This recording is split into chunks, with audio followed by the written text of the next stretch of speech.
After a lousy match with Goldberg at WrestleMania 20 put an end to his time in WWE, Brock Lesnar tried to pursue an NFL dream. It could have gone better perhaps. He was drafted by the Minnesota Vikings, but was then cut in pre-season. With his career in NFL being so short-lived, the question was just where would Brock go next? He could have easily gone back to the WWE, of course, that'd be what most would have expected him to do. But in Brock's words, even the 2 years he spent as a full-time main event star, pretty much a constant at the top of the card in those times, had left him fed up at backstage politics, badly beaten up in his body, and on the verge of a painkillers and vodka addiction. Besides which, nearly everybody hated him there. Still with no aspirations towards MMA at this moment, pro wrestling was, for now, still a good earner for him. But Brock would have rather done it on his own terms, and a punishing WWE-style schedule wasn't for him. So how did he end up in Japan? Well, naturally it's a rollercoaster story filled with lawsuits, vicious political wrangling, and plenty of wrestling that's mixed in quality, to say the least. Brock may have been an unmotivated sod at times in the WWE ring, but it is nothing compared to his time as New Japan's IWGP Heavyweight Champion. A time when Brock's motivation was questioned even more, he was hated by everyone in the back, again, and the company he was brought in to save was in a pretty miserable state. So just how did Brock get to the top of New Japan Pro Wrestling, and why did it turn out to be so terrible? Let's find out. First up, a chance meeting way back. As the story goes, Lesnar first met Antonio Inoki in what would probably be around 2000 or so, not 3 weeks into his pro wrestling training under Brad Rheingans, who also happened to be New Japan's American booker, charged with bringing foreign talents in for tours. Inoki pops round to Rheingans' place one day, is introduced to Lesnar, fresh-faced and just out of collegiate wrestling, and then they start a friendly amateur shoot in the ring, apparently wrestling for over an hour and a half. Inoki may have been nearly 60, but he was still in good shape, and as the story comes from Lesnar's own mouth, and he barely even knew who Inoki was at the time, perhaps it's not a complete fabrication, even if details are surely a little exaggerated. As it goes, Lesnar ends up signing with the WWF in 2000, but the connection has been made. A few years later, with Lesnar having washed out of the NFL, Antonio Inoki starts making some noise in public about Brock Lesnar, teasing that he's going to be making an appearance at the January 4th, 2005 Dome Show. Said Dome Show is a good example of just where New Japan's at, and it's a very sorry affair indeed, one where there's only 25,000 people in the 55,000-seater Big Egg, and only 10,000 of those were paid. One Waterman wins an Ultimate Battle Royal, there's no IWGP Heavyweight title match, and the main eventers on that night, Shinsuke Nakamura and Hiroshi Tanahashi, aren't quite at that level yet. They're young and full of potential, but the characters aren't quite there, and there's often a feeling that they're pretty over-pushed for the level they're at, particularly in Nakamura's case.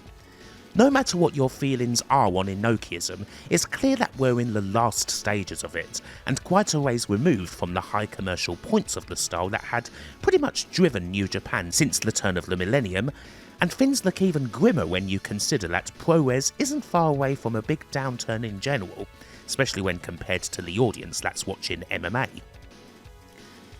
Anyway, Inoki isn't bullshitting. New Japan has been talking to Brock, and he will be making an appearance in the crowd. Brock Lesnar does show up with his wife-to-be, Reina Miro, watches the Ultimate Royal, and then does some interviews. Inoki had naturally teased that Lesnar might make his presence felt in a more physical way on the show, but this was never in question thanks to the non-compete clause Lesnar signed on his way out of WWE. The clause stated that Lesnar was not permitted to use his athletic talents for any form of either pro wrestling or shoot fighting until the middle of 2010, the time that the 7-year contract he'd signed with the company in 2003 would have run out. In order for this to go away in WWE's eyes, Lesnar is either going to have to wait it out, or a company who wants him will have to buy it out. And WWE don't particularly want to make that deal with anyone. WWE's stance. They're kind of here nor there on having Lesnar back. They certainly wouldn't mind it, but he's not a top priority for various reasons. A lot of people in the company don't like his attitude, and they especially don't like the comments that he made in the press during his NFL run. There have been some negotiations between WWE and Lesnar, but they've not gone well. Lesnar wants a deal to work the same sort of schedule that The Undertaker has, that being around 8 to 10 shows a month, and the WWE are not prepared to offer that. With the non-compete clause and the lack of money going into Lesnar's account, they'd rather wait Lesnar out until he makes concessions to a more traditional deal. Really, Lesnar only has two major advocates batting for him on WWE staff. One, naturally, is Paul Heyman, who's already got various storylines prepared for Brock in the event of his return, and the other is Shane McMahon, who's tried to hype up a possible Lesnar return to Vince, but he doesn't appear to be convinced. Inevitably, in February, Lesnar takes WWE to court, wanting out of the no-compete clause and attempting to prove that it's illegitimate. Brock definitely has a solid case considering the length of the clause. It might just be seen as unreasonable and damaging to the man's prospects, you know? WWE kind of know that Lesnar has a legitimate case too, but they have endless resources, and Lesnar doesn't. They can try and string this out in the courts for as long as it takes for Brock to run out of the money needed to fight.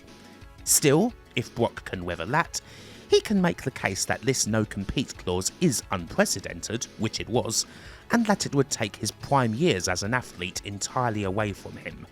As the case enters a discovery phase, scuppering any hope of a summary judgment for either party, it makes sense for both sides to make some overtures to each other, particularly as it looks more and more like a case that the WWE can't win, but also a case that could potentially take a long time to settle.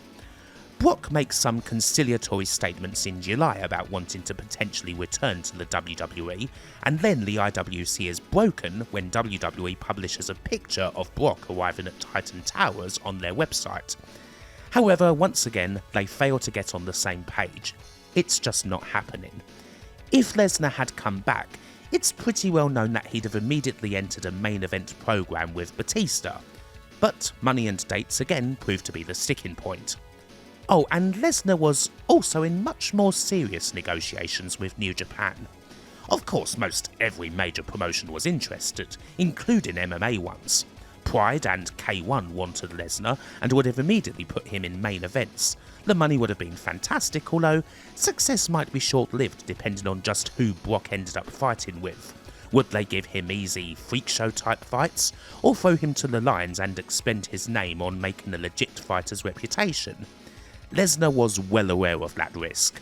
UFC were open too, and would have allowed Lesnar, who had no MMA training as of yet, the time to nurture his skills. However, at the time Lesnar was still considered to have no interest in MMA, and folks questioned his prospects being that he was several years removed from competitive wrestling. On the pro wrestling side, this being 2005, TNA could show an interest in Brock, and while they couldn't offer WWE or even New Japan level money, such interest would be reported seriously, maybe even considered, and not laughed straight out of the building. Things come to a head on September the 13th. All of a sudden, New Japan star Masahiro Chono announces that Brock Lesnar will be wrestling on the October 4th Tokyo Dome show. This is big, and not to mention confusing. No, the case between Lesnar and WWE isn't over, even if it's now looking likelier to be a win for Lesnar. WWE have failed and will continue to fail in any attempt to stop him, and Brock being Brock, it seems like he's just going to ignore it anyway. The expectation immediately is that Lesnar will become the biggest star in the company. His first match is likely to be against IWGP champion Kazuyuki Fujita for the belt, and you wouldn't bet against him winning. With this particular Dome show looking like another financial bomb from the advancers, it's hoped that the arrival of Lesnar will kickstart business. Ultimately, there's little WWE can really do, so long as Brock doesn't do certain WWE trademarked things. He can't wear black wrestling shorts, he can't call himself the next big Finn, and he can't call his finisher the F5. Not exactly a big deal, really. And so, Lesnar's coming back to wrestling. Sure enough, Brock Lesnar, in his first match with New Japan, wins the IWGP Heavyweight Championship in the main event of the October 4th Dome show, defeating Kazuyuki Fujita and Masahiro Chono. New Japan doesn't usually run triple threat bouts like this, but the match was changed a bit from the initial Lesnar-Fujita bout for a couple reasons. Fujita, the champion, was working with an injury from MMA, limiting him even more than usual. Fujita improved a lot with age, but he was still quite green here. And they wanted to keep him strong. I mean, seriously, Fujita was massively protected at the time as an unstoppable monster, Goldberg style. Masahiro Chono, on the other hand, is a very popular veteran main event talent who won the 2005 G1 Climax against Fujita in emotional fashion as a tribute to his late friend Shinya Hashimoto, who passed away suddenly in July. As over as he is, he can easily absorb the pinfall loss. The match it's okay. It's about as average as you'd expect for a guy who's not wrestled in 18 months, a legend who is rather banged up and past his prime, and a dude who is pushed hard but is still green. It is mostly Lesnar showcases of strength as he easily overpowers Chono and Fujita, although we've not quite built Suplex City yet. It's a very simple triple threat, one that looks like it was very much laid out to the letter, because as I said, these matches are rare in Japanese wrestling. Eventually, Lesnar is too much for both of them. He hits Fujita and then Chono with his newly named finisher, the Verdict, an obvious shot fired at the WWE in his case, before taking his prize, being congratulated by Brad Rheingans and Charlie Haas, posing with Inoki and acting like the new top dog. Lesnar is an obvious heel, the king of the foreign monsters, and he's won the big title immediately. I'm not sure what people were talking about more though, his victory or that bloody awful sword tattoo which he also debuted during this bout. Bad tattoos aside, Lesnar's victory and reign comes during a time of general change. While his addition to the October 4th card didn't drive much in the way of business, playing out to another not even half full Tokyo Dome, he is clearly positioned as the company's new top star. A new era comes with a new belt. When Kazuyuki Fujita won the IWGP belt in July, it was days after the death of Hashimoto, the company's biggest star of the 90s. Symbolically, Fujita left the old IWGP heavyweight title in front of a picture of Hashimoto and walked to the back without it. This belt is now Hashimoto's forever. A new belt, engraved with the names of all previous IWGP champions, made its debut a few days later. But none of these are the biggest changes. In November, the video game company Yuke's purchased Antonio Inoki's controlling share in the company. Inoki will for the time being remain a figurehead and someone with lots of influence, especially as Yuke's stick with his son-in-law Simon Inoki as company president, but he is no longer the owner of the company. There are many people out there that are hopeful that this signals the beginning of the end for the days of Inokiism. In the meantime, it is time to establish Lesnar and get him in the ring.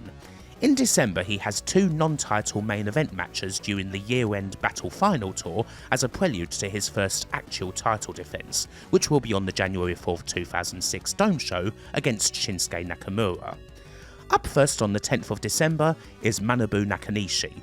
Nakanishi actually has a pretty cool sprint with Brock. The two work fast, we get a whole bunch of suplexes, a little bit of storytelling as Lesnar distracts himself with Nakamura ringside, and a surprising amount of offence from Nakanishi, including his finisher, the Torture Rack, before Lesnar hits a powerbomb and follows with the Verdict for a win in under 5 minutes. Fun little match. The very next day, Lesnar faces Yuji Nagata, and this one's even better. Nagata brings the fire and actually manages to get Lesnar down, going to town with kicks, a shining wizard and a backdrop. Lesnar plays the usual monster role, but he does a good job of being the monster in a bit of peril before hitting a short-arm clothesline, followed by the Verdict for the win. It's another short match at only around 8 minutes, but it's a decent strong-style match, and short main events did happen often back in these days of New Japan. This would be satisfying enough at events like these, but it's when they happened in the Tokyo Dome that people tended to have problems. Speaking of the Tokyo Dome, that was Lesnar's next destination. The January 4th show against Shinsuke Nakamura, who had been ardently watching both of Lesnar's matches in preparation for taking on the Wrestling Machine, for that's what they were calling him. Nakamura was not the first choice for this slot. That would have been a clash of unstoppable monsters, a bout between Lesnar and Kazuyuki Fujita. This was clearly the plan at the end of the match where Lesnar won the belt, with Fujita loudly shouting that Lesnar hadn't pinned him in order to win his title. However, that triple threat would be Fujita's last match for the company. On December 8th, he told New Japan that he was pulling out of the Dome show, forcing the head booker, the recently returned Riki Chosu, to rush Nakamura into the slot with little build-up beforehand. Fujita was able to pull out with no explanation for a simple reason. He wasn't actually under contract to New Japan. He'd signed a contract with Inoki International, a side company owned by Antonio Inoki, who then negotiated his dates with New Japan. This wouldn't often be a problem, but, of course, Antonio Inoki no longer owns New Japan. It's perfectly possible that the decision to basically pull Fujita from the company came from him, and he held them up for too much money. In case you need reminding, it is a cutthroat business out there. The Lesnar-Nakamura match itself is good, but it's also another short one. Nakamura does get a few nice spots here and there, mostly with his submission-based offense. There's a bunch of armbar attempts and all that. It is fine, although, again, this is far from the Nakamura people are used to seeing these days.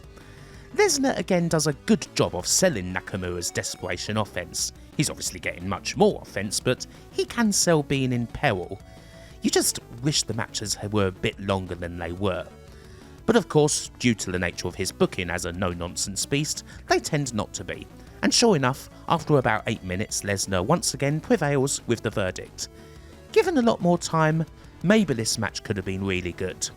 But then again, maybe not, because what's also worthy of note is that Nakamura, in his 2018 biography, was very negative on the match. He felt that it wasn't all that it could have been, and that he felt Lesnar didn't have much love for pro wrestling. He was just paying lip service to it and New Japan. He said it was the first time that he cried after having a pro wrestling match.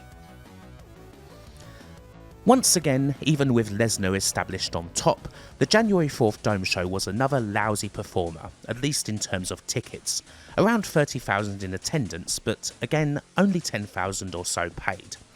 One saving grace for the company was excellent merchandise sales, which did give them hope that they'd still continue to be able to run the Dome.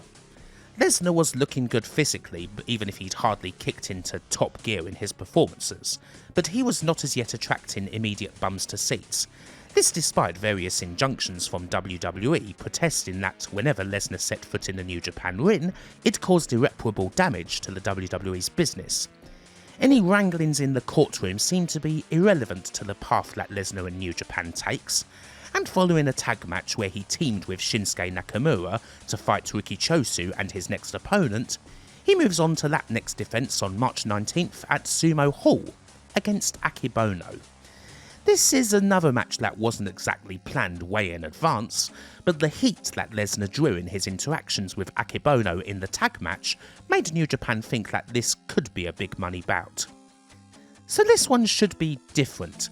Akebono is of course a sumo legend, a former Yokozuna, and since retiring he'd done a lot of spots in various places, MMA, kickboxing and pro wrestling.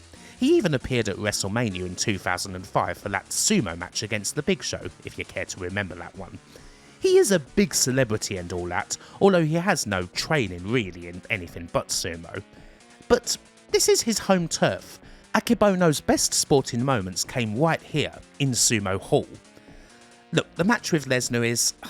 it's not terrible, really. I mean, it could have been a lot worse. It is certainly heavily laid out, and Akebono does gas quite quickly because he is a legit 500-pounder. Lesnar takes a lot of offense on here, usually due to Akebono falling on him, and this match features another rarity for New Japan in these days, a big ref bump. During Tiger Hattori's downtime, Akebono manages to get visual free counts on Lesnar, but also gets hit by a belt shot, much to the ire of what is a pretty hot crowd. The end of the match comes suddenly. Lesnar hits a DDT pretty much out of nowhere, and this is enough for the free count in a match that goes about 9 minutes. The finish is a bit deflating for the crowd. This was billed as a big fight encounter, with New Japan even showing footage of Hulk Hogan taking on Andre the Giant, in Japan mind you, as a way of hyping up this match as a similar confrontation. One big hype point would be if Brock Lesnar could F5, put the verdict on Akebono. He tries a couple of times, but he couldn't do it, and indeed he doesn't. Apparently this is due to Akebono having fights coming up and not being willing to take that bump. The match itself is passable, all things considered, but the finish is rather lame. The next challenge for Lesnar comes on May the 3rd, when he faces the winner of the 2006 New Japan Cup and a guy he knows quite well already, Giant Bernard, better known to WWE fans as A-Train or Albert. This matchup that once may possibly have headlined a weekly SmackDown TV show in 2003 is quite an interesting one, mainly because of the contrast between the two. Brock has come storming into New Japan, is presumably being paid a cack-ton of money, and won the top belt in literally his first match. Giant Bernard hardly received all that much love through his WWE career, but since his release in November 2004, he's worked his arse off both for All Japan and now for New Japan to the point where they're now his home turf. He's never missed a tour, he's been in plenty of good matches, and has become a better worker overall than he ever was in WWE. He's even shaved his back. Brock kind of gets everything handed to him on a plate, but Giant Bernard has definitely earned his way to the New Japan Cup, and this shot at the title that comes with it. Again, we have a different sort of match here. In Bernard, Lesnar has an opponent who can match his power, so we do get plenty of big and beefy heavyweight exchanges. An important historical note here is that this was the first IWGP Heavyweight Championship match to take place between two American opponents in 16 years, with the last one being between Stan Hansen and Vader in 1990. Now obviously this match can't lace that one's boots, but it's not bad if you like big lumps going toe to toe. Another note is that Lesnar seems to be moving a bit more towards submission style here, with lots of working of the arm and more general wrestling as opposed to strikes and power moves. Part of this is due to Bernard's injured arm being an obvious target, but there's perhaps another reason which we won't go into yet. For now, this match is an enjoyable one in my view. Bernard gets some of his own big moves in, manages to thwart Lesnar from time to time, and generally gets a bit more than the desperation offense that a lot of Lesnar's other challengers have had. But ultimately, it's not enough. Sooner or later, before you know it really, Lesnar's got him up on the shoulders. Verdict, 3 count, Lesnar takes out another. At 14.5 minutes, it's his longest singles bout in New Japan to date. Visiting with the media after the match, Lesnar seems more than a little annoyed at the quality of his opposition. He says that he'll be champion forever until New Japan can find someone that's a serious opponent for him. And to be fair, in storyline terms, no one has yet to cut the mustard. Nakamura pretty much got wiped, Akebono jobbed to a DDT, Bernard wasn't in his league in the WWE, and he still isn't now. Lesnar has won all of his matches in pretty decisive fashion. So, who can beat him? Is there any ace out there who's got what it takes? Some sort of incredibly rare, once in every 100 years talent? Well, perhaps we'll find that out soon. Or alternatively, perhaps we won't. Brock Lesnar's next opponent would be another one of the New Musketeers, perhaps the one who was the most popular of all with the crowd, particularly the younger members of it, Hiroshi Tanahashi. Tana has an interesting spot in New Japan. He's not at the level he would reach in a few years, but he's still developing a strong character, somewhat vain, even heelish at times, and in many ways the antithesis of almost everything Inokiism. He doesn't do any sort of MMA, his offense is less about submissions and strikes and more about athletics and pro wrestling moves. He is kind of a bit sports entertainment. Both him and Shinsuke Nakamura came up at the same time, and they're presented as opposites. While Tanahashi is Tanahashi, Nakamura has the legit background to the point where he's got a 3-1-1 record in MMA, and that legitimacy is a big part of his presentation, so at this stage they couldn't be any more different. So this matchup of Tanahashi against Lesnar, a guy from the home of sports entertainment but very much in a strong style mould, is an interesting one. And so it's a shame that it never ended up happening. Between the announcement of the match and bell time on July 17th, the bottom would utterly fall out of the Lesnar and New Japan relationship. One important thing to note is that on April 24, 2006, the case between WWE and Lesnar finally came to a close, with a settlement out of court. The exact terms aren't known, but it freed Lesnar up to do most things. Certainly there'd be no further trouble with him working in New Japan, but more importantly, it freed him up for MMA. This was now where his head was at.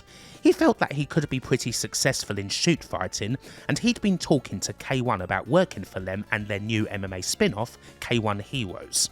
Lesnar publicly declared interest in working for them mere days after the ruling. This immediately made people think that Lesnar would soon be done with wrestling. He's here talking about getting into training and getting ready to fight and all of that, and wrestling, well, that's going to be a distraction. Here's how things had generally been working between Lesnar and New Japan. He was getting paid per appearance, reportedly around $50,000 a time. New Japan faxes over the contract, it gets signed, and the money is wired over before Brock even gets on the plane. Simple enough, right? I mean, it shouldn't be too difficult to snap this sort of agreement, if both parties are willing. And that's the thing, by this time both parties certainly were. New Japan had been sour on the Lesnar experiment for a while now, probably dating back to the Yakibono match. This was filled with drama because Lesnar wanted the finish of F5 in verdict in Akibono, but the Rikishi wouldn't agree because he had legit fights coming up.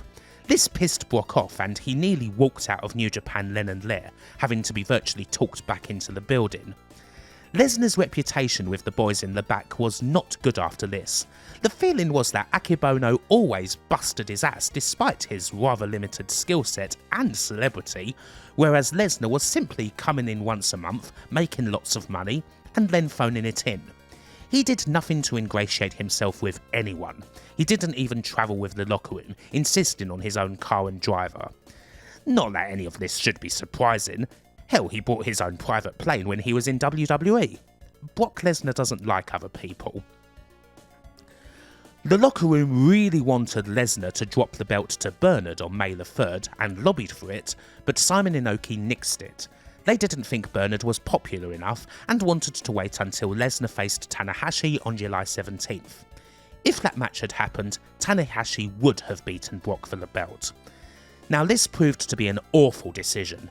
Lesnar at this point basically had New Japan over a barrel. Simon Inoki was under massive pressure from Yuks, the rest of the board, literally everyone to drop Lesnar as soon as possible. He was costing so much money, and by this point he still wasn't moving the needle and putting bums on seats. With New Japan still doing rather badly, it's getting to a point where they can't justify, or possibly even afford, Lesnar's price. And in order to bring him over again, they're going to need to get his working visa resorted, as it expires after the Bernard match. It's an awkward situation. And then there's the small matter of the belt that Lesnar's holding. According to Brock's autobiography, Death Clutch, something of a scene played out at the airport with Brock waiting for his flight back. Simon Inoki rolls up and asks for the IWGP belt, insisting that they want to get it cleaned and looking pristine for his next appearance. Brock, who at this point hasn't been paid for this appearance, insists that he'll keep the belt and make sure that it gets cleaned, shined, and looking all nice himself. Simon insists, and of course he's got two of New Japan's burlier wrestlers with him. But Brock also insists that he'll be taking the belt home. And in the end, there's not exactly much Inoki can do. This is a public airport. What are they going to do? Rough him up and cause a massive incident? New Japan president fights champion in departure lounge? And so, Lesnar gets on a plane with the belt in tow. It's a rather dramatised version of the story perhaps, and one wonders how much of it is actually true, but in any case, Lesnar took the belt back home to get it cleaned up. It wasn't in any way collateral or anything like that. Predictably, things go sour straight after that. Simon Inoki does make an attempt to renegotiate the price of Lesnar's appearances, which goes about as well as you'd expect it to. The relationship between Simon Inoki and Brock Lesnar turns into dust, and it's pretty clear that Brock will not be coming back. This is finally announced as late as July 14th, mere days before the Sapporo show that was supposed to be headlined by Tanahashi and Lesnar. It's announced that the expired visa is the reason, but this alone would surely not be enough to not only announce Lesnar's no-show but immediately strip him of the belt. In the end, Tanahashi wins a 6-man tournament for the now vacant IWGP heavyweight title. The show doesn't sell well, but it wouldn't have sold any better with Lesnar there either. And New Japan has to use the old version of the belt that they'd recently retired in homage to Shinya Hashimoto, cause Lesnar is still getting that new belt cleaned. So yeah, Simon Inoki lost the belt. As far as Brock's concerned, that belt's his now. As if things couldn't get any worse. There are other dimensions in play here, mind you, such as the K1 dimension. Lesnar and K1 are well into negotiations and are basically just waiting for a good time to announce it, which turned out to be August. Is it possible that K1 didn't want their new star losing a worked wrestling match just before said announcement? That's something to ponder. As for the feelings of the boys in the back, well, they're quite negative towards Lesnar, as you can imagine. This feeling is perhaps best summed up by Giant Bernard, who had this to say on a message board in the wake of Lesnar's departure. "This is bullshit and it makes me sick. I hope you all don't turn your back on New Japan, cause day in and day out, every worker from top to bottom busts their asses to make you, the fans, happy. I have been able to work in many places and this by far is my favourite, and I look at everyone here as family. I take pride in trying to make New Japan the best company in Japan. Whatever Brock's reason was, it will never be good enough for me and makes me sick. As I said before, this company is my home and I am damn proud of it. So because one gaijin, Bernard's words, fucked it up, don't let that shine a bad light on me or Tomko, his tag partner, the former Tyson Tomko, cause we will bust our asses to make New Japan the best." This is one of those situations where basically both sides are to blame. Brock Lesnar, of course, acted very much like the type A personality he is. Hard to deal with, barely tolerates anybody, throws tantrums, then walks off. New Japan failed to manage him, completely screwed up by giving him all the power over them, and frankly should never have hired him in the first place. The Brock Lesnar in New Japan one was an absolute fiasco and a financial disaster. The matches weren't bad or anything, and Lesnar even looked okay at times, even if his actual effort was often questionable. But the presence of Brock, in the end, was not a ticket seller. A big part of this was because of the deep hole that New Japan was in. This was a company in a bad way, and in the words of Dave Meltzer, Antonio Inoki's acquisition of Lesnar's talents was a Hail Mary.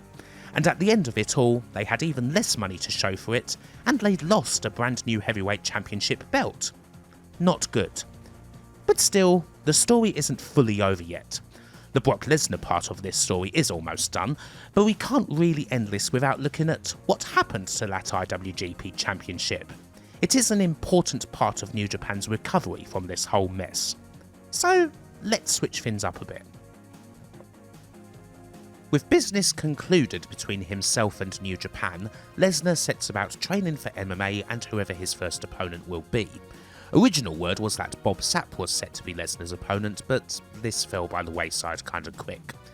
Eventually, in early 2007, the announcement was made that Brock Lesnar was set to fight the giant Korean kickboxing and wrestling monster, 7'2" Honman Choi, in the main event of Dynamite USA, K1 Heroes' first American card, on June the 2nd. In the meantime, however, an opportunity does come up to tie a loose end. Simon Inoki left his role as president of New Japan in March of 2007. He didn't exactly have an easy job of it at any time, but it's fair to say that he won't be missed. He goes to join his father-in-law at his brand new promotion, Inoki Genome Federation, which is set to be the new home for all Inokiism purists everywhere. Still, they wanted some sort of title fight for their first card.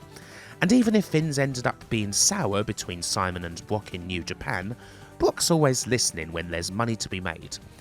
Eventually, negotiations are sorted for Lesnar to wrestle one match only. He will put his IWGP Championship on the line, the one recognised as the championship by the IGF, on their debut show. The only condition is that this match cannot take place before Lesnar's first MMA fight. And so, Lesnar has that fight, against a Korean amateur wrestler named Min-Soo Kim, who he beats in about a minute. The bout between him and Honman Choi had been called off weeks ago, as US medics wouldn't clear Choi because of a tumour on his pituitary glands. Mind you, this didn't stop K1 advertising Lesnar vs Choi as the main event until literally the day of the fight because, well, they're scummy like that. Just a couple of weeks later, Lesnar main events the first IGF show on June 29th. His opponent? Kurt Angle. Angle, then wrestling for TNA, who were perfectly willing to do business, was pretty much handpicked by Lesnar as his opponent. If this was going to be the end for him in wrestling, and to just about everyone it seemed like that was going to be the case, he didn't want to lose to just anybody, and Angle was one of the very few people in wrestling who Lesnar considered a friend. Considering that Angle was also the guy he headlined WrestleMania and probably had his best feud with, in the end, after a twisted and screwed up route, it makes sense for Kurt Angle to be the guy who takes Brock Lesnar out of pro wrestling for good, even if maybe at one stage you'd have thought it would be the other way around. For Angle's part, he wishes to return the favour by fighting Lesnar in an MMA bout somewhere, which for various reasons that it's hardly worth going into here, never ends up happening. As you might expect, Lesnar and Angle have a fantastic match. It's a perfectly even bout all the way through, with both of them giving each other their best shots. The IGF crowd get into the whole thing pretty quickly too. They're still hot for Lesnar, and Angle's talent is unquestionable even if this is the first time he's wrestled in Japan on a non-WWE card. The crowd pops big when Angle kicks out of the verdict, a move that nobody kicked out of in New Japan. After this, hubris gets the better of Lesnar. He tries to finish Angle with Angle's own finisher, the ankle lock. However, Angle reverses it into his own ankle lock and grapevines the leg, leaving Brock with no choice but to tap out.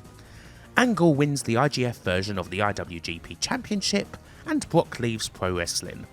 At the time, most thought that would be for good, although in the end it turned out to be for 5 years. The 2007 match with Angle remains the last time that Brock lost a wrestling match via submission.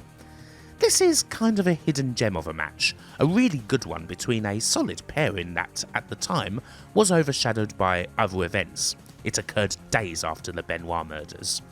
I highly recommend it, especially if you're a fan of these two going at it. The IWGP belt is primarily used as a prop for the angle that TNA were currently running with Angle, in which he was basically the champion of the whole company, at one point holding every belt at once. As the angle played out though, the IWGP belt appeared less and less before pretty much not being mentioned at all, and before long TNA and New Japan were setting up a business relationship of their own.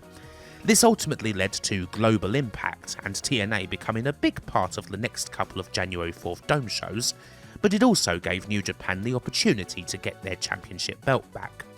TNA had no problem with this, seeing as they weren't exactly using said belt.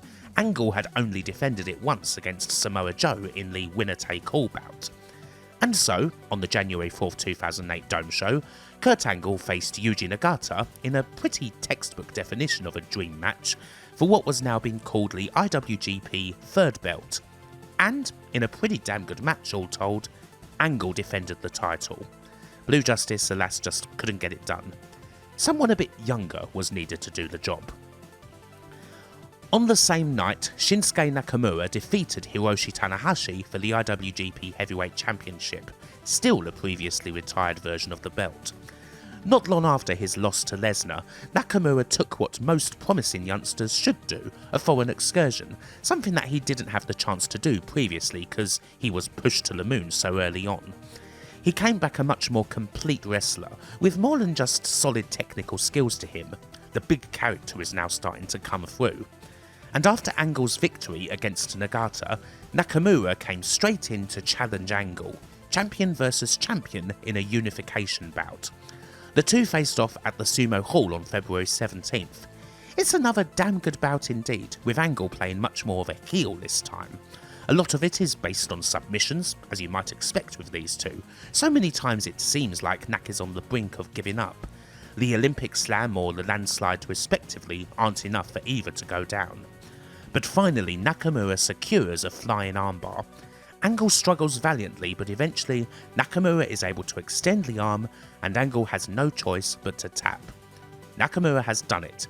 He has reclaimed the third belt for New Japan Pro Wrestling. This match, as it goes, is an incredibly important one in the recent history of the company and in Nakamura's redemption arc, from the kind of overpushed rookie he once was, to the full wrestler and near total package he now is. The match made him a hero in the eyes of New Japan's fans for bringing the important belt back home, and it finally allowed New Japan to retire the second title for good. Not long after this it would be officially presented to Shinya Hashimoto's son Daiichi, who later became a wrestler in his own right. Kurt Angle shows respect to Nakamura after the win, and Shinsuke also ends up on Giant Bernard's big shoulders. But also, look at the young lion talent in the ring. Nakamura is hugged by a young Irishman by the name of Prince Devitt. He has the belt strapped around his waist by a young dark-haired Kazuchika Okada, and an almost unrecognisable Tetsuya Naito places one of the many trophies next to him. The future of this company is right here in the ring, and it's looking bright. Nakamura's victory represents the end of this story, but it also represents the beginning of a much better era for New Japan Pro Wrestling. Having reached such miserable lows in the mid-2000s, to the point where it looked as though they could have possibly even gone out of business and were even being compared to WCW in its final days, the younger generation started to turn things around as characters like Nakamura evolved. Hiroshi Tanahashi becomes the once-in-a-century ace and takes the company to heights it hadn't been in years. The likes of Devitt and Naito evolve into great main eventers and top performers, as do the likes of Giant Bernard, Togi Makabe and Hiroki Goto, joining the veterans like Nagata, Tenzan, Kojima and many others. A few years later, Kazuchika Okada becomes the new top ace. Over the next few years, New Japan turns things around. They produce superb wrestling, and their business turns around with it. Still, the misery endured by the company at times, particularly during that awful Lesnar reign, was an important part of this turnaround. New Japan probably would never have gotten to such a high level if they hadn't peered over the very edge of the cliff. Bye for now.